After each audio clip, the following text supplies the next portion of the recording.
سبحانه وتعالى الخلية التي هي أساس الحياة في كل المخلوقات الحية. وحيث أن الخلية هي الوحدة العضوية الأساسية في المخلوقات الحية، فإننا نجد بعض التشابه بين بعض المخلوقات أو أجزائها. سندخل معا الآن إلى داخل الخلية.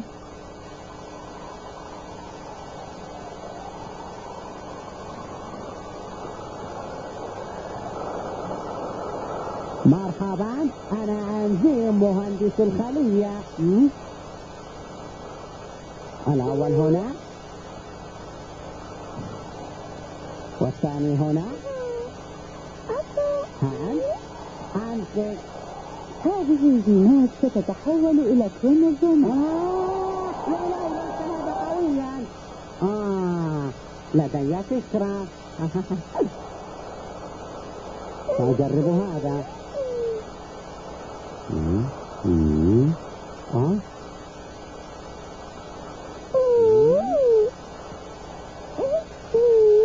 نعم، أليس هذا أفضل؟ أمسك جيدا.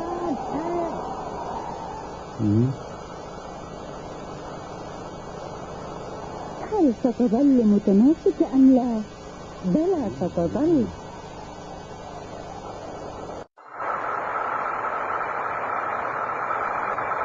الجينات صارت كروموزومات.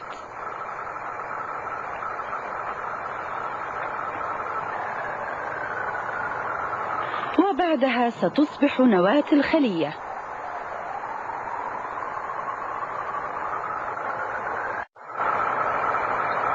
هذه هي الخلية، والتي بعد أن تكتمل تنقسم ليتحقق النمو.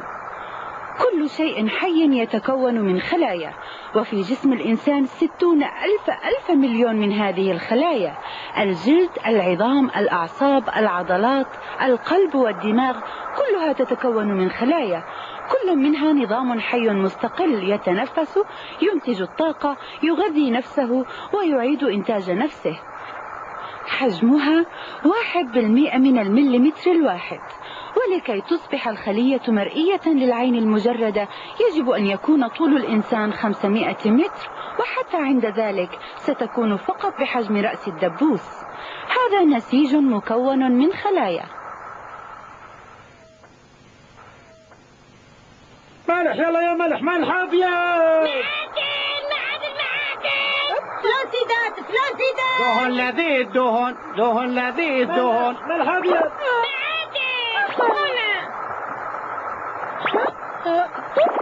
الوداع، هيا سأخذكم إلى الخلايا.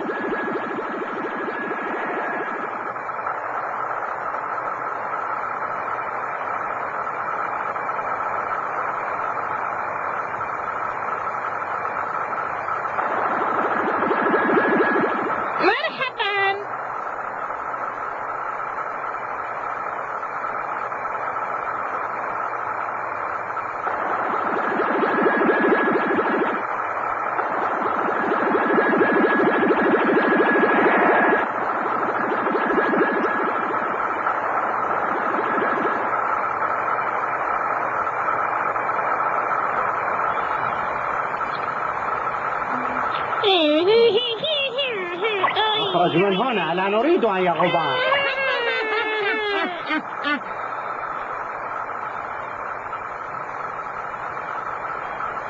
خليتنا متعبة. إنه على حق، نحن مرهقون. تحتاج سكر حالا، وبعض الدهن، وبعض البروتينات، وماء. لقد سمعت ما قال، ليس كذلك؟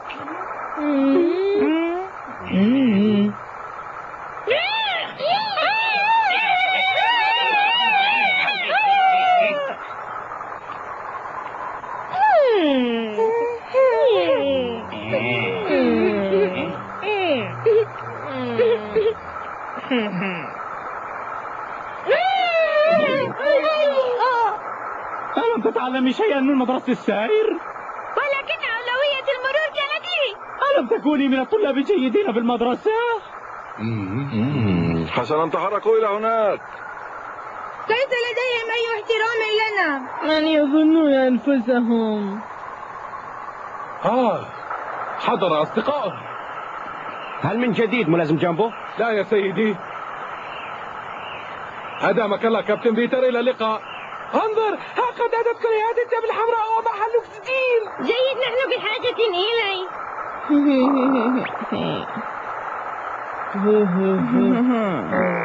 يفضلنا إحضار الأكسجين بدل آخر ثاني أكسيد الكربون. اللي بعده. هيا. هيمو، هيه، انتظر.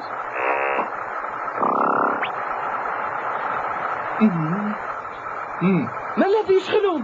اسمع يا هيمو، لما لا نذهب للداخل ونرى كيف تتكون الخلية؟ سيدي يا جلوبين، لا يوجد باب يساري، فأنا كبير الحجم. لكن كريات الدم الحمراء هي أيضا خلايا، فلا تعرفون؟ نحن خلايا فعلا؟ نعم طبعا، لكننا بدون نواة، ولهذا لا نستطيع إنتاج أنفسنا مثلهم. هذه شحنة أخرى من ثاني أكسيد الكربون.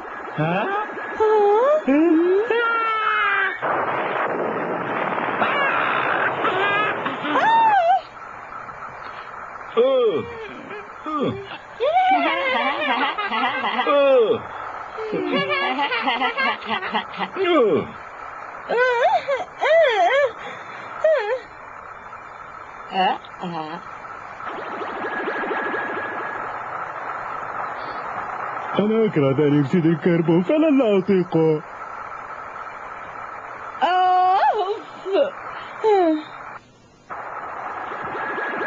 نحن الآن سيداتي وسادتي في الغشاء الذي يحمي خلايانا، وكما ترون فإنه مكون بشكل رئيسي من البروتين والدهن والسكر.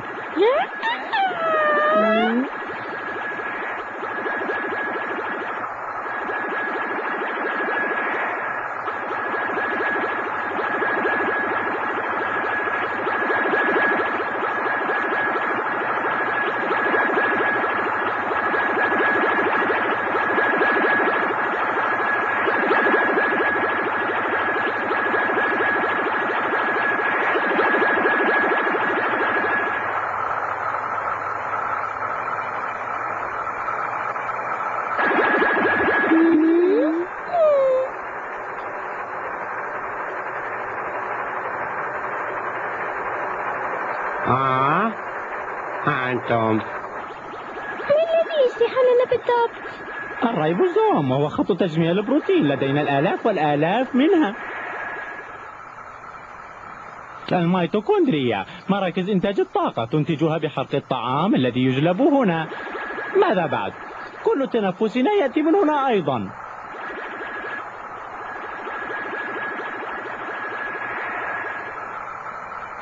الحبيبة، مقر القيادة التي تسيطر على الوحدة أو قسم الخلية.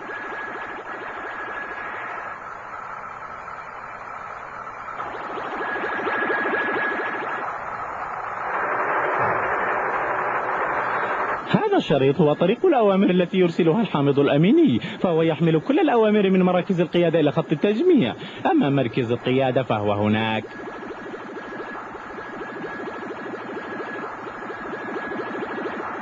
انظروا إلى مستودعاتنا الرائعة. تعلمون أننا ننتج أيضا ما يكفي للتصدير؟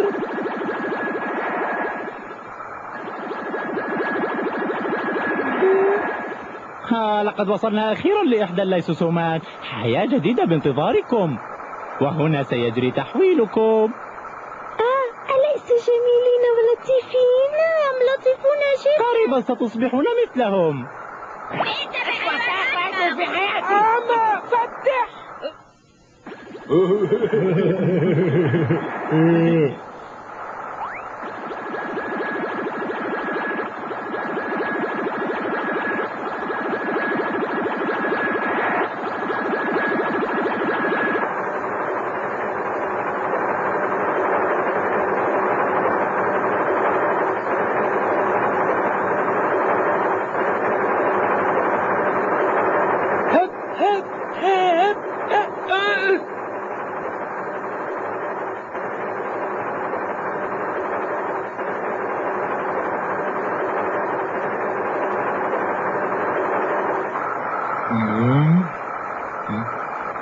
يبدو ازدحام شديد.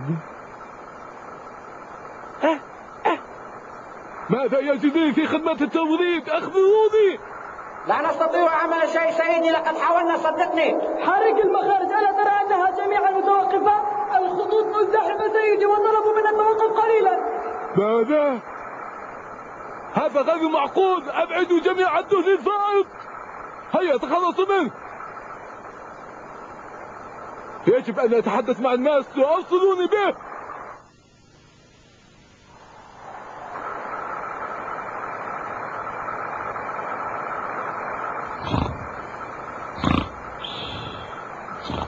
يجب أن أتكلم مع المايسترو. المايسترو مشغول جدا الآن.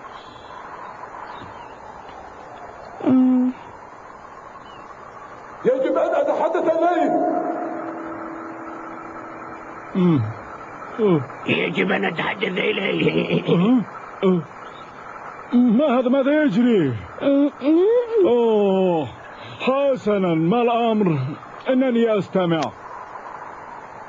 مايسترو، يقولون انظر إنهم مغمورون بالطعام، يستطيعون فقط تخزين الشحم. ماذا نعمل؟ وماذا عن المصانع الأخرى؟ نفس الحالة في كل مكان مايسترو.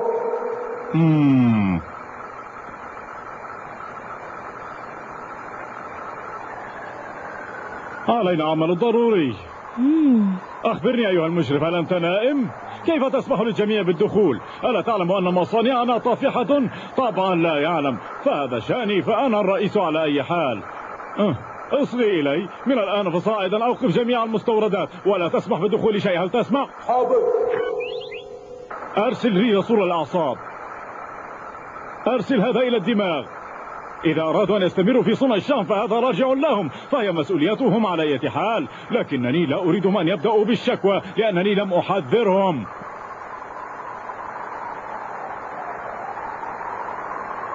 لا لا لا لا، شكرا، لا مزيد، لا نريد أن نأخذ أي زيادة.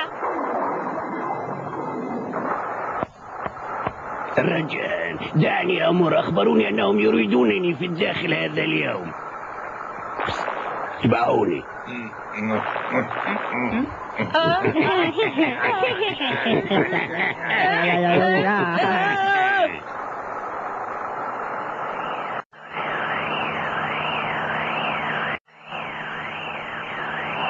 الفيروسات دخلت تلك الخلية.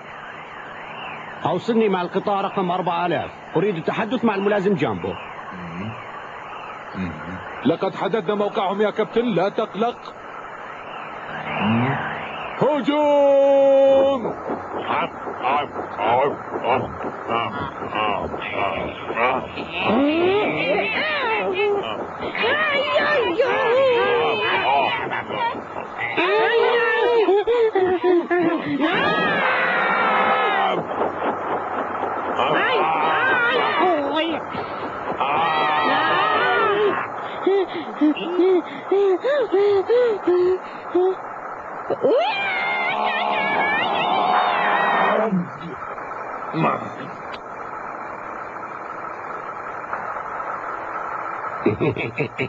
تابعوا.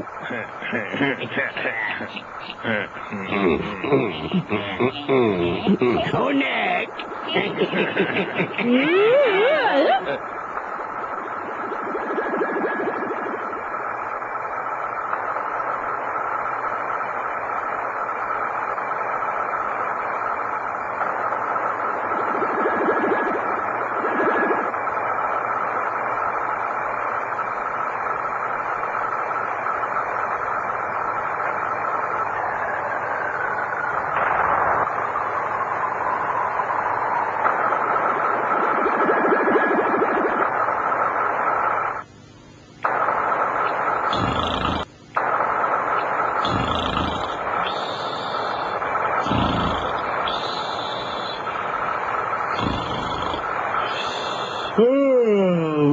والآن دعونا نرى كيف تسير الأمور هذا اليوم. نريد بعض السكر، نعم، وبعض الأكسجين بالطبع وماء، وبعض الحامض الأميني، نعم، وبعض البروتينات، بل الكثير منها، فنصف جسمنا مصنوع منها. وماذا؟ لكن لماذا كل هذا الشحم؟ أمر غريب. قليل من الملح. جيد حسنا، هذا كل ما علينا الآن، أن نرفع يدنا لمدير الغشاء ونذكره بأن لا ينسى. نداء إلى جميع خلايا قطار 4000، ابدأوا في صناعة الكولاجين وارسلوه فورا. انتهى. أنت يا من في القيادة، ألا تستطيع تأجيل هذا الأمر؟ أفضل أن أهتم بحاجتي أولا. هذا أمر من الجسم كله، لقد جرح الجلد لتوه فلا جدال الآن، فالأولوية لمثل هذه الحالات. حسنا، سمعت ما قال، ليس كذلك؟ الغي كل شيء وابدأ من جديد. وفت الكروموسوم طلبية طارئة للكولاجين. أرسل الرسل مع التعليمات إلى مراكز الإنتاج. هل استلمت؟ تحرك.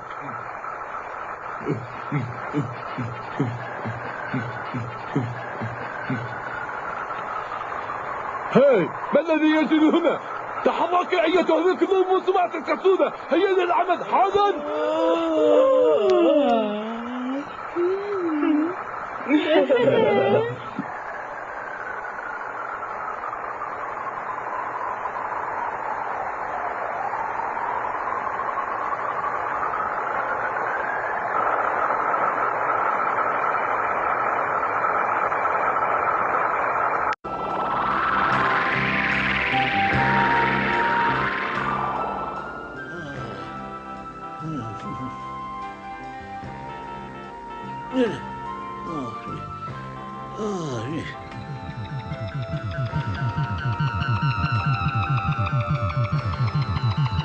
Par ici. Eh,